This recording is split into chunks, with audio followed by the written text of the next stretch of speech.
In March 1969, G. Arthur Brown, the governor of the Bank of Jamaica, gave authorization for all commercial banks to begin circulating Jamaica's first decimal coin, the 10 cents. The 10 cents coin represented the equivalent of 1 shilling in the English currency. People were expected to continue using the shilling while the banks gradually circulated the supply of the new 10 cents. After slowly withdrawing the shilling, it was returned to England from where it originated. Old and young Jamaicans were excited to see and have the 10 cents coin in their possession.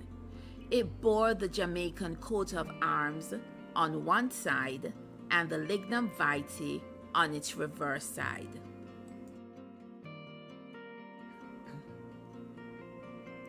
Other coins in the new Jamaican currency were slated to be released in phases before September 8th.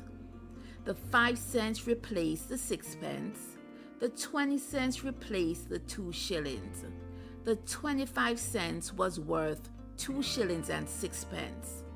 These Jamaican currency coins were made identical in size to the English ones they replaced to make the new coins less confusing to Jamaicans who had to get used to the names and values of the coins.